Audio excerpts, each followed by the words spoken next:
been denied proper medical care because a doctor did not want to touch you? Have you ever been followed after entering a department store by a sales clerk or security because they suspect you of theft? What about robbed of an honor that you earn that is wrongfully given to someone else? Or denied a job that you clearly were the best candidate for? Do you have friends and family members who tell their children to be careful when wearing certain items of clothing, like a sweatshirt with a hoodie, because you're concerned that their lives may be at risk or in danger? Do you have to educate your children, if they're ever pulled over by a policeman, to put their hands on the dashboard out of fear that your child could be killed if they reach for their driver's license or vehicle registration card? Are you afraid to take a walk in the park or step outside of your beautiful suburban home because someone could harm or kill you? These are all my experiences and the experiences of other Black Americans and people of color, many who people assume are living the American dream. For example, I have a bachelor's degree, 2 master's degrees, and a doctorate from an Ivy League university. I own a home and vacation property, and all of my life, I've always lived in households with 2 or more cars. My mother is a retired teacher, a top educator for 40 years and has a master's degree.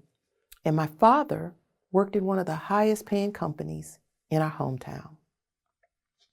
Both my sisters have college degrees and successful careers. And as a child, our home was filled with love, joy, and happiness. From the outside, or if that's all you knew about me, you say, there is a Black woman who has achieved success and is an example of the American dream.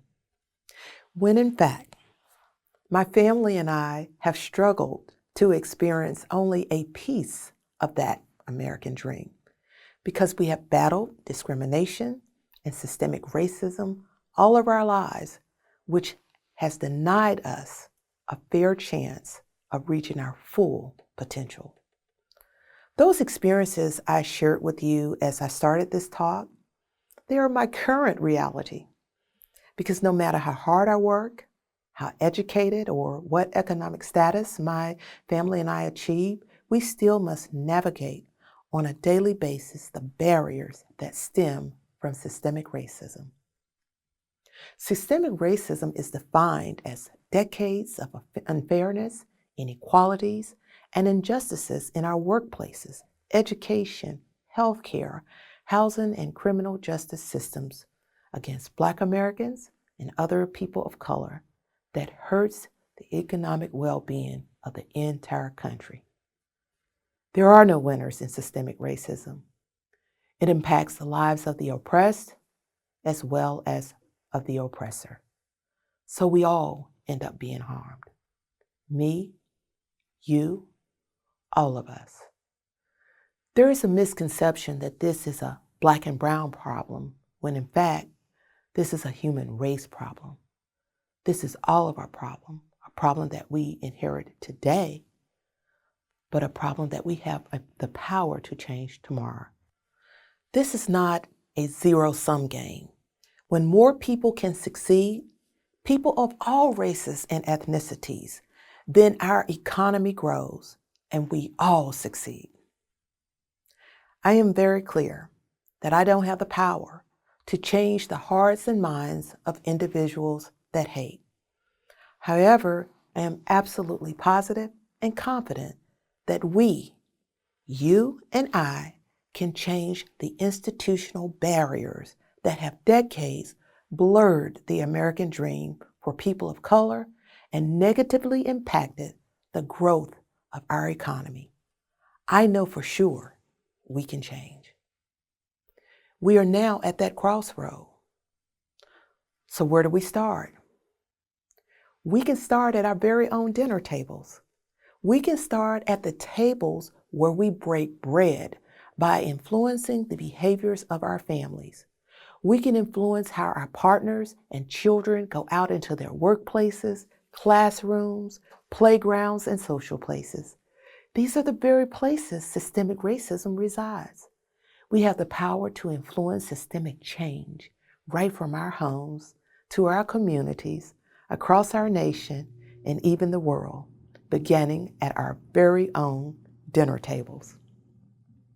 Here are just a few steps you can take to start moving forward towards that systemic change. First, acknowledge that a problem does exist. Our focus should not be on what happened yesterday, but what we can do today to move us forward and how we can eliminate those practices that still include racism. Second, we need to have the courage and confidence to do what is right.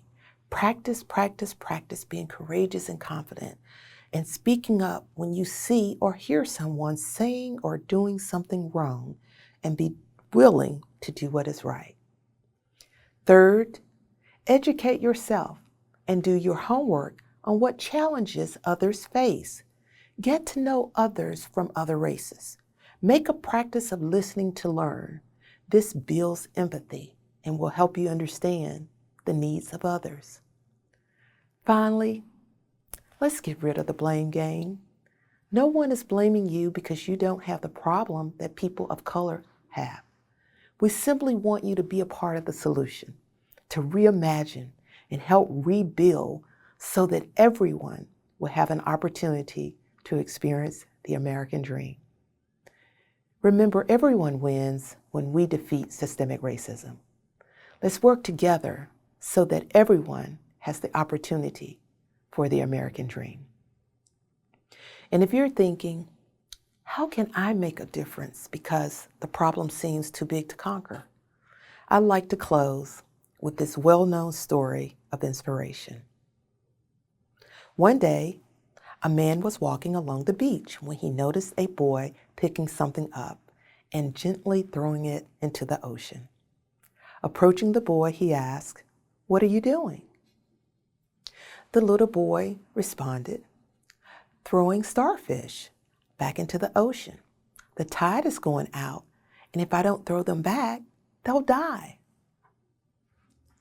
"Son," the man said, "don't you realize there are miles and miles of beach and hundreds of starfish? One starfish isn't going to make a difference." After listening politely, the little boy bent down, picked up another starfish, and threw it back into the surf.